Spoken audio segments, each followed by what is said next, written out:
Thank you so much for joining us. Welcome to the show. My name is Zach Wentz. I'm here with Jonathan Kleck. Johnny, thanks for coming in. I just want to start off, by getting your story, and so I have a couple questions prepared for you here. Okay. Really, just to start getting to know you. So the first question I have: where you're from and what it was like growing up in your household. Yeah. So I'm going to answer that question from two different vantage points. I didn't know where I was from until 2002, actually, because we're all from heaven, and that was the great big reveal the Lord gave me. But into this place that we call the earth, we call humanity, I was born in Frankfurt, Germany. So briefly, I was born in Germany, Frankfurt, Germany, and I grew up part of my life there, came to the States, went back to Germany, and eventually ended up back in San Antonio. But my young life was pretty good. I mean, out catching frogs and snakes and fishing and doing the things that I guess what I perceive young boys to be out doing. Yeah. That's what we did. Me and my brothers, I had three brothers, so we were always out fishing, catching wild animals. Very cool. Doing that kind of stuff. And then I ended up in San Antonio for my young adult life in parochial school and high school. So Sure. Yeah, that's where it kind of started. Yeah. Here in SA. Well, speaking of your young adult life, the very first piece of content I saw from you was a promotional video for vampire sunglasses. Yeah, so during watching that piece of content, it was mostly focused on girls with vampire fangs and skydiving and sky surfing and all these different sky sports. Right. Could you describe how this company was established and explain the idea behind the sunglasses? So I'm just gonna back up a little before the sunglass marketing. I got married to a young lady named Dorothy Mace. She died of cancer a year after we were married for 1 year, and then she ended up having a brutal form of cancer, and she died from it. And I was with her during that whole process, and it was absolutely, it was heart-wrenching to watch the person that you had dedicated your future to, and then she died of cancer. She had a very severe form of cancer. She was diagnosed June 15th, 95, died December 15th of 95. From that point on, I had been working on vampire sunglasses the whole time she was sick. That's where the whole vampire sunglasses thing came about. I had to have something to do, and because I had previously done some intellectual property stuff called Psycho Socks and failed, I had learned more how to do it and avoid pitfalls, learned about non-disclosure agreements, learned stuff like that and how to protect your product. So anyway, long story short, I was down in South Padre Island living there, and I walked out of my house one morning and I looked at the sun, having been up all night with some friends partying. Yeah.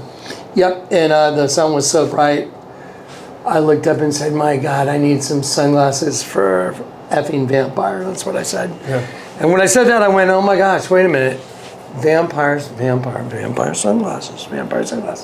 So yeah, I conceived the idea down in South Padre Island, and then after that, when Dorothy got sick, I needed something to work on, so I worked on vampire sunglasses, and I named it Vlad Eyewear because I was in a litigation with a company called Skis Authier over the trademark. So long story short, I won the trademark dispute, and I ended up with the name Vampire for sunglasses and all the trade dress.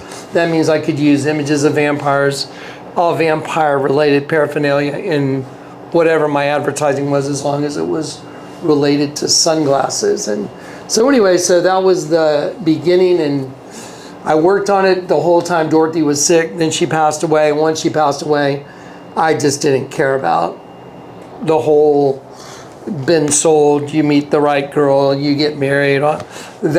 That whole dream just went away immediately. Yeah. And I began skydiving. Long story short, just my secretary, once I was starting off on Vlad Eyewear, she was married and had 2 kids, but she was also a dancer. She did it to make extra money. Her name was Casey. She's very nice.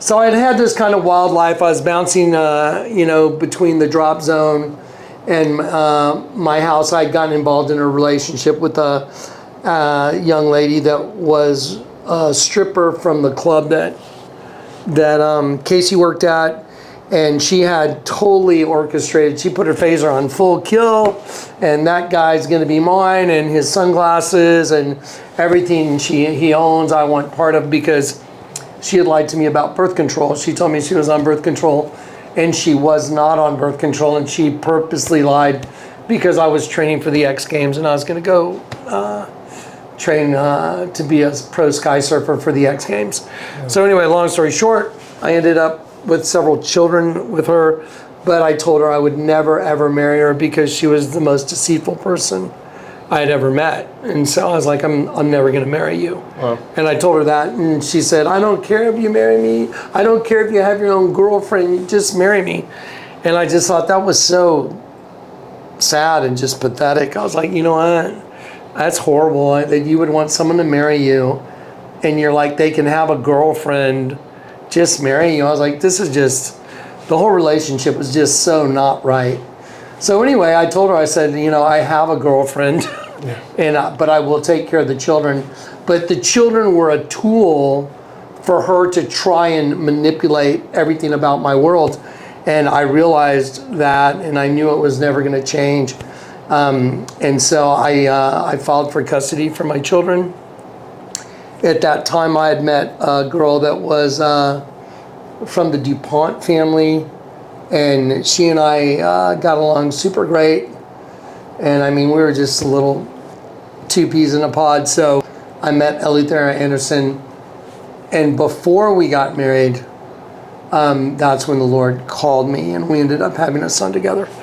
Sure. So that's kind of the general layout. So upon doing research on your channel and watching some of your content, you hear a lot about this Eleuthera, specifically about a night at the St. Anthony Hotel downtown. Do you care to walk us through those events of what happened while you were with your girlfriend at the time? So you guys can get, by the way, all this stuff's available on the Kleck files. You can go see the whole testimony. But again, I had started cracking open, and I had started manifesting some abilities that weren't normal. I was seeing stuff that was almost indicating there was something more to life than what I was perceiving, and I was like, what's going on? And someone had showed me the $20 bill, that the bombings of the Twin Towers was printed as an image on the $20 bill. And when I saw that, I was like, oh my God, that's the Twin Towers on the $20 bill. And something inside of me was so just awakened inside of me, like, why is the bombing of the Twin Towers on the $20 bill? So anyway, I'd started showing it to some people, you know, where I would hang out, and people I'd talk to at the clubs, bars and stuff, bartenders I knew. And very strange things started happening. I mean, very strange things. And I started seeing the same people at places that they shouldn't be, and it's almost like I was being stalked. It was very odd. It was, some people call it gang stalking now. And I was like, why are these people here? I saw them earlier today, and why is this person here? At TJ Maxx. I saw him at the health club today. It was just bizarre.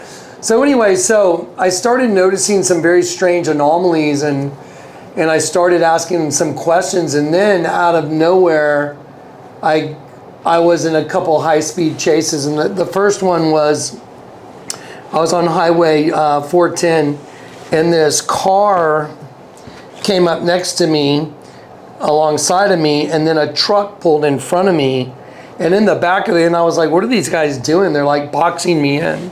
So the truck pulled in front of me, the car pulled alongside of me, so I was boxed in the right lane, and then in the back of the truck, there was a round cylinder, and it had holes in it, and it just went boom, and it opened up, and it looked like a crop duster seen on the highway. There was just all this dust coming out of that cylinder, and it was covering the car I was in, and I was doing evasive driving. I was like, what in the hell are these guys? Who are these guys? And the guys next to me were obviously with the guys in the truck, keeping me blocked in. And my next thought is, what the hell is this stuff they're dusting me with? You know, is it poisonous or da-da-da-da-da? So anyway, after a very serious high-speed chase, I was able to get out of that situation. And then within probably a week, I was in another high-speed chase with the same group of people. And I was just like, what in the hell is going on? Like, I didn't recognize the people because I'd had kind of a past, and I dealt with, you know, people that were probably, you know, part of organizations that I just don't want to talk about on camera. That I was like, is it them? Or is it these other factions that I had crossed, you know, entered into their circle of their sphere of influence or whatever? Sure. And so I didn't know what I had done, but I couldn't determine who they were. And then I got a good look at the people I was in the high-speed chase with the second time, and they were wearing suits. And one of them I knew to be like a manager of a huge company called Waste Management here in San Antonio. And I was like, what in the hell is going on? And they were wearing suits like feds, but then I'm like, if they're feds, they're gonna turn the lights on. They're not just gonna chase you, they're gonna turn the lights on in the car and pull you over. No lights. Second time, the second chase I was in, they had to have some kind of radio tag on my car because I lost them several times in the chase. I lost them, and we're doing 90 miles an hour through residential.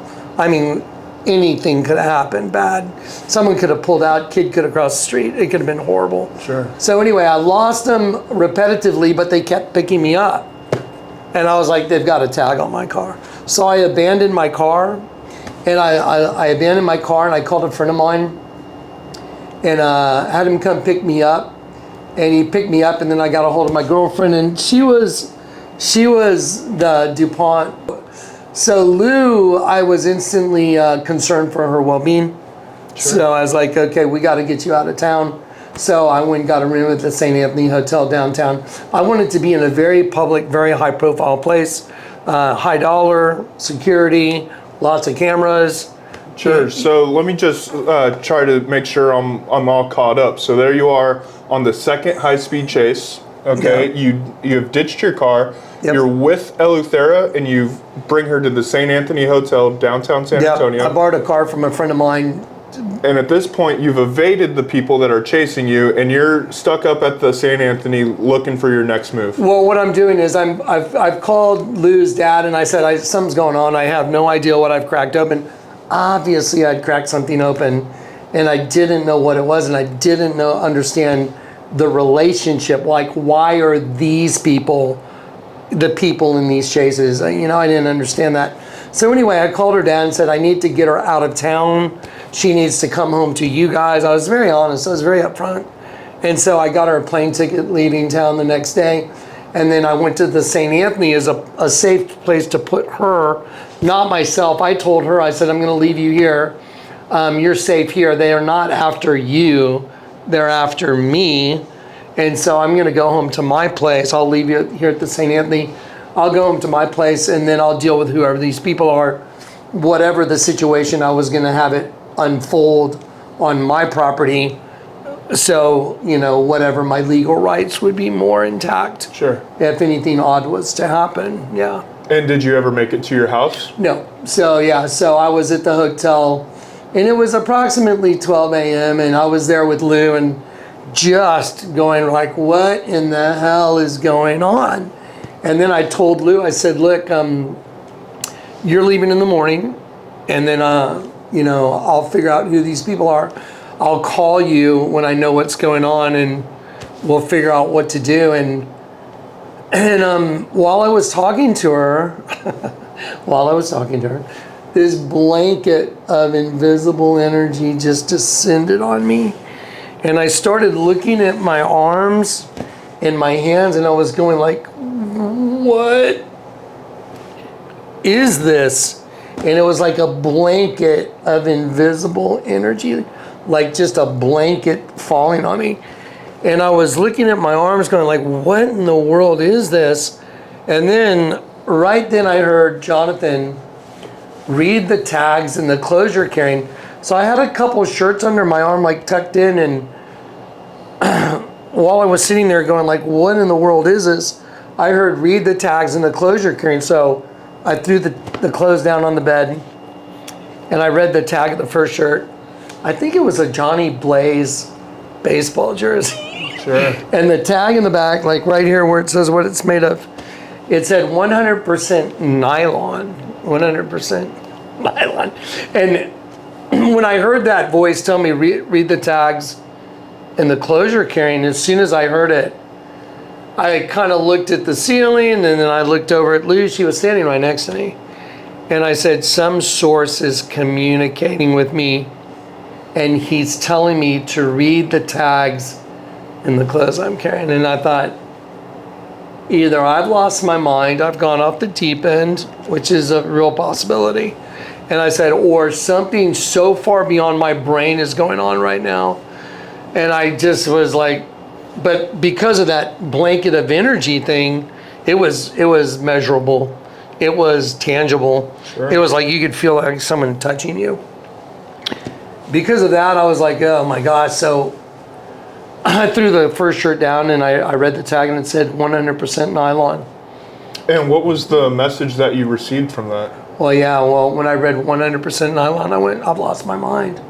I just, as soon as I read 100% nylon, I went, okay, maybe I've lost my mind. And I went, so because that voice had said, read the tags, as soon as I said the words 100% nylon out loud, I went 100% nylon. And then I had to mentally grapple with maybe the fact I was losing it. And I went, okay, and then I looked at the ceiling, and I said, that doesn't make any sense. And then he said, turn it upside down. And I went, turn it upside down. And I looked down at the shirt, and I looked at it, and I went 100%. And I'm looking at the word nylon, and I'm like, what does he mean, turn it upside down? Turn nylon upside down. So then I turned the whole shirt upside down, and I sounded out the word nylon upside down and backwards. And I went, no lion. And right when I said those words, like no lion, my body reacted in such an insane supernatural way. I knew I was in the presence of another being. There was zero doubt. I was like, my body was just like, you got it. And then I went, 100% no lying. Like no lion, N-O-L-Y-N. And then I went, oh, no lying, 100% truth, like 100% no lying. And then my body just went, just started buzzing all over. I'm like, whoa. And then I heard read the other tag. And there's another, I put this other shirt down, I looked at it, and it had a triangle with an X through it. It was like a washing instruction or something. And it was a triangle with an X through it. And then I heard the Lord say, the pyramid is your enemy. I was like, the pyramid is my enemy. And then my whole body just lit up, just like zzz. And when that happened, I was like, what the hell is going on? And I'm like, and then it kind of dissipated. And I'm sitting there going like, what's going on? What is this? Like, what does that mean? Well, okay, 100% no lying, and the pyramid's my enemy. Okay, now what? You know? And then I'm like, looking around, Lou's looking at me like, are you okay? You know, I was just like. So she's standing there watching you speak to this spirit that's indwelling you with an invisible sheet of his energy. Yeah, he's encompassing me. So the only way to describe it was I was completely encompassed, and it was through me and around me all at the same time. Sure. It was around me and through me all at the same time. So just trying to wrap my brain around all of this, what does that voice inside of you sound like? What kind of voice is that?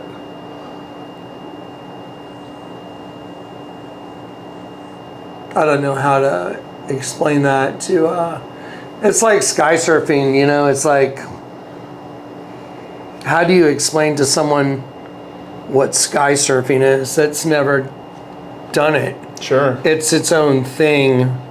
Yeah. It's a thought and a voice, but it's not from you. Like, is your thought generated from your own head, or did the thought or the voice generate from another location into your head? Sure. And so it was like, well, this was all around me and through me, and it wasn't what was the previous way of generating my own thoughts or Sure. So it's not necessarily a voice like you're hearing my voice right now. No. But something that is in you, and it's just sort of there, and it's just inside of you. Yes. Okay, well, very interesting. So what happened after that? You read that the pyramid is your enemy, 100% nylon, turned upside down to no lying? Right, so that's when, this is the night I got saved, and so at that point, I was like, okay, well, I don't know what the hell's going on now, but okay, Lou, I'll call you. I gotta go. And I was like, I don't know I was just honestly like, so I kissed Lou like I'm gonna leave, and then I walk out the door and I go to the elevator, and there's a triangle with an X through it, identical to what's in the identical to what was in the back of the shirt. And I look at it, and there's a guy walking down a set of stairs, like 3 stairs, and there's 3 flames in front of the guy walking down the stairs, and it was a plaque on the wall by the elevator, and it said, "Do not use stairs." And I heard, "Go down the stairwell," and I'm like, what? And so I went and I got Lou, because I was right down the hall from the door she was in, the room she was in, and I said, knock, knock. She came out. I said, "Come here, I want to show you something." And she came over there, and I go, "Look, there's that same X with a triangle with an X through it." And she looked at it and she goes, "That is weird." She said, "That's really weird." And then I heard Jonathan go into the stairwell. And she was with me, and I'm like, he's telling me to go into the stairwell. Well, we were in this like, so there's a long main hall that runs the length of the hotel, like the face of the hotel. And then there's these halls that go like this way, like a W or whatever. Anyway, so we were in that main long hall, and the stairwells are at one end or the other. And so when I heard go into the stairwell, I was just like, we probably look like Dorothy and the Cowardly Lion walking through Oz. Sure. I was probably holding my tail. Yeah. I was just like, what the hell, dude? So anyway, yeah, we walked the length of the front of the hotel. We're on the 10th floor, I think. And then we got to the stairwell, and we went into the stairwell. And as we went in, I could hear the Lord just telling me, just keep going. It was like, keep going. And I was looking everywhere for like some kind of sign or direction. Like, what am I doing? Like, what are we doing in the stairwell? Okay. And then we got to the 3rd floor, and the stairwell ended. It did not go down any further. You would have to exit the stairwell and be on the 3rd floor.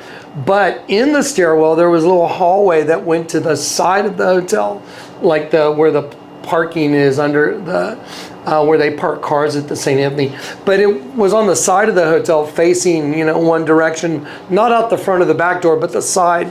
And when I went to that window, I heard the Lord say, "Look out the window." And there was a window there, and I looked out the window, and then parked down on the ground was the guys I was in high-speed chase with. I was like, what?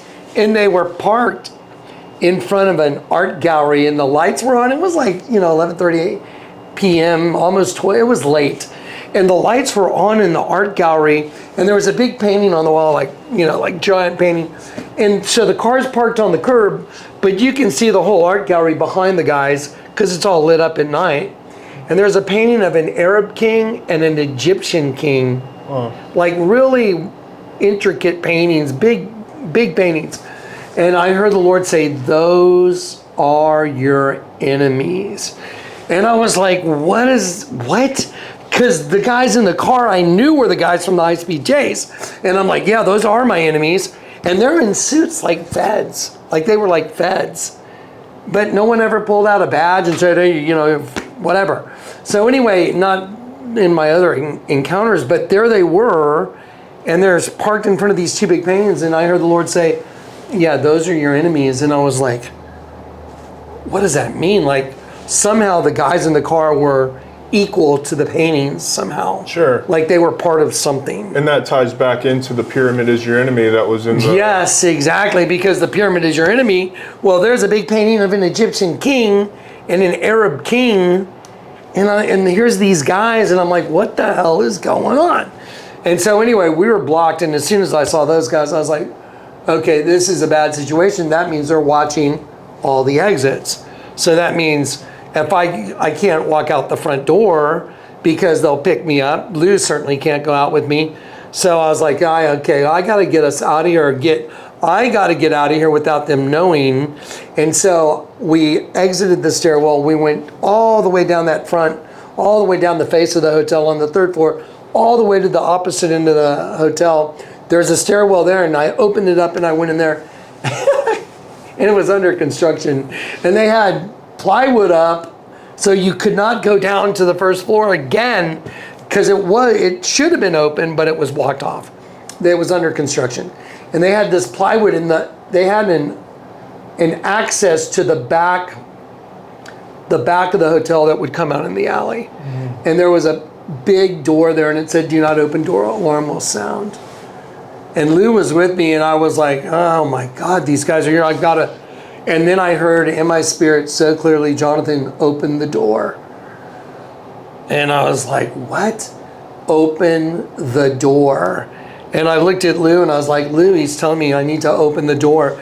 And I was looking around for any visual, I'd already seen these 2 tags, and he's communicating to me through tags on clothing. And I'm like, what? And so I'm looking for anything that would help me understand. And then I kept hearing, open the door. And Lou kept going, don't open the door. And she's standing behind me. And she's grabbing my shoulder going, don't open the door. They'll kill us. And I said, you don't have to go. I've got to go. I wanted to know this entity that had shown me 100% no lying. I knew that that entity was the truth. And I wanted to know the truth of what was going on, what was the reason for having me invert the shirt, what was the reason for showing me that, and the only way to know was to open that door. So I was just like, I was literally in tears, and I was praying. I was actually saying, Jesus, tell me what to do. And he said, Jonathan, open the door. And then Lou said, don't open the door. Because I said, he's saying, open the door. Every time he'd tell me, open the door, I was like, I'm going to open the door. And she'd say, don't open the door. And I said, Lord, tell me, Jonathan, open the door. And he literally just grabbed my body and just pushed the door open. It felt like somebody moved you to open the door. It felt like him inside of me opened the door. Wow. And like, here, I'm going to help you. Sure. Here, let me open the door. Like, let me help you open that door. I'll push it open for you. Sure, understood. Like, I'm with you. Let's go. Yeah. And so I opened the door, and as soon as I opened the door, all the stress and all the anxiety was gone. I didn't even care about the guys that were at the end of the hotel. It said alarm will sound on that door. Big, big sign. Do not open door, alarm will sound. And so when the alarm didn't go off, I mean, there was no woo, woo, woo. And I opened the door, and then it was like, just like, you found peace once you opened that door. Once I opened the door, I was totally at peace. I didn't even care about the guys at the end of the hotel. They were gone. The whole mental process of, if I open this door and I go out this door and the door shuts, I'm going to be in an alley. These guys are going to come from that side. Guys are going to come from the other side. They're going to have guns, and I'm going to be gunned down in that alley. That's all there is to it. That's what was going through my mind. And I was like, because the high-speed chases that we were in, they were deadly. People could have died for sure. And so I was like, if they're willing to do that, if they know that I'm in that alley and they know they got me in the alley, why would they not kill me? Obviously, because the high-speed chases, they were deadly chases. People should have died. So anyway, once I got out that door, there's a little ladder that went down a couple steps, 1, 2, 3, maybe 4 or 5 steps. And then I started walking, and there was a horizontal walkway. And as I started walking on it, it was counterbalanced, and it went like this, boom. and it turned to a set of stairs, and I went geez in the metal and there's a song by U2 called this Stay Far Away So Close. The bang and the clatter as an angel hits the ground. That's the best way I can ever describe it. There was a bang and there was a clatter and I hit the ground and I knew I was not of this world. And the second it hit the ground, standing there, right there when I stepped off, was this guy, but I knew he wasn't just a guy. I knew he was angelic. Sure. He was angelic. People say, what did he look like? The best I could tell you is like, if you ever saw the movie Kingdom of Heaven, there's the right-hand man of Sahaladin. His name is Alexander Sedig, I think. And he plays the right-hand man of Sahaladin in the movie Kingdom of Heaven, but his name's Alexander Sedig. I can't say that he looked just like Alexander Sedig, but that's the vibe kind of that he had. Just, he had this real peaceful, sure, otherworldly, Middle Eastern, but not Arabic. It's hard to explain. Now, this wasn't the guy chasing you. No. This was just a guy at the end of the stairs that turned into stairs. As soon as the steps hit the ground that were counterbalanced, he was like waiting for the steps to hit the ground. And you had an intuition knowing that he was some sort of angelic. Oh, I knew he was an angelic being. He stepped right up to me, looked right in my eyes. He took total control of my mental everything, and he looked right in my eyes and he said, Jonathan, pray with me, my brother. And when he said the words, pray with me, my brother, there was zero doubt. He was my angelic brother. I knew he was an angel. He knew that I knew he was an angel. I knew I was an angel. And we prayed our Father to heaven, and then water and light came down on me like, it just moistened me. It wasn't like a big downpour. It was like water, like kind of like a sprinkle coming down on you. Yeah. And you could see it in the light coming down. It was part of the whole visual. Wow. Like if you look at drizzle and you're standing out at night and there's a big light and you see it in front of the light, you can see all the little droplets. Yeah. It was like that. It was just all coming down on me. And I was so mesmerized. There's a scene in the Passion of Christ where the guy Cassius, I think, puts the spear in Jesus after his death, and then water comes out and hits him in the face. Yeah. And then he goes like, and he just drops to his knees and is like, yeah. That was me. I always think I wish I could go back and experience it again. Yeah. Because it was the first time in my life I've ever been alive. I thought I was alive, but I wasn't even alive, and I didn't even know it. But then once that happened, I was like, I was like, what just happened? Like, I'm alive. And then I looked up and I looked around at the alley and everything, and I was like, what am I doing here? Kind of like, from a heavenly point of view, like, what am I doing here exactly? Yeah. Like in this body. Sure. I was like, okay, we're not in Kansas anymore, yeah. Some sort of reality shift. It was a complete reality shift. It was actually shifting to reality, where I'd been living a non-reality my entire life, and all of a sudden I shifted to reality, and I wasn't at all what I thought I was. Sure. That's it. So once this angelic person says, pray with me, my brother, and you guys pray, our Father, what happens next for you? Yeah, so then it took me a moment, obviously, just to handle what had happened. And then after he saw that I had processed and I was sitting there just still stupefied, he looked at me and said, now you say Hail Mary. Now here's the part people have twisted, and I don't like the people that have done this. I've always maintained, always, I was born and raised Catholic. I was, from a little boy all the way up, I was taught to pray the Hail Mary. There was nothing wrong with it ever in my world to pray a Hail Mary. Now here's the point. he and I prayed Our Father.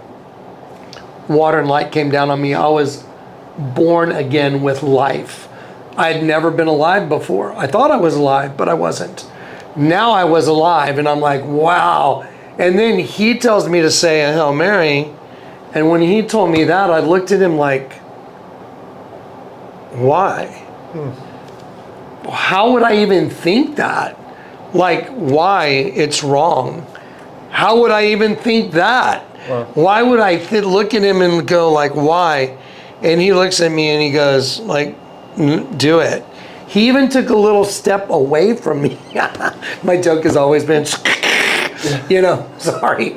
Yeah, but he took a step a little bit away from me as I said those words, and I was looking up, saying the words, same as when I said the Our Father, but instead of any water and light or anything, I felt life and light leaving my body. I was like, no, because I could feel it like dissipating. Wow. And I was like, and then I knew where death came from. Somehow death came from praying to a female virgin, you know, goddess figure. Because when I said those words, I felt death. When I just said Our Father, I was filled with life. And then being told to say the Hail Mary, how would I ever even think it was wrong? But I knew it was wrong. But he told me to do it anyway. And as I did it, then it was like, okay, then I knew the difference between life and death. Sure. Right then and there. So now, and then he looks at me and I'm thinking, well, okay, like what's next? But I'm a different I'm a totally different being all of a sudden. I mean, I'm a different being. I'm not even the same being I was. And this guy is standing there and he looks at me and he goes, you look like you need some water. You should go to the bus station and get some water. And I looked at him and I went, I will go to the bus station and get some water. You know, like, beep, beep, you know. He just said it and it was like, him telling me was like, I can't explain it. It's almost like he's in control of it. Yeah. Yeah. And so when he said, you look like you need some water, you should go to the bus station and get some water. I was like, I'll go to the bus station and get some water. And I just turned around to go, like I'd been sent by him. He's like, go to the bus station and get some water. And as I started walking, Lou reached and touched me on the shoulder. She had been off in the wings. She disappeared from my sight. But as soon as I started walking, I felt her touch me and I yanked my arm away from her. That would be so uncharacteristic. So I yanked my arm away from her and I said, don't touch me. I'm walking with the Lord, don't touch me. I'm walking with the Lord, don't touch me. I told her 3 times not to touch me. I was like, yeah, it's because that conversion that had happened, I knew with the spiritual being inside of me, to him, she was unclean. And I could perceive it. Wow. And I was like, that, yeah, it was the strangest thing in the world. So that was the point at which I got converted. There's a lot more to it after that. Oh, I'm sure. And that's a pretty intense beginning story, you know. So if you don't mind, maybe we can take a small break and we'll come back and just kind of continue off wherever you're comfortable. Right. So one thing I want to leave off with is this. So if you go back to the night I got saved, Our Father in heaven, water and light, and I'm born again and I'm full of life. Then I say the Hail Mary and I feel death.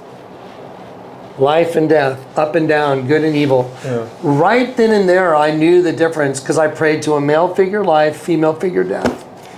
Okay, right then and there. Now, if you go look at the entire ministry, all these years, that's been the revelation of the entire ministry. That's what's the Vatican that they worship the Virgin. The whole building's a snake.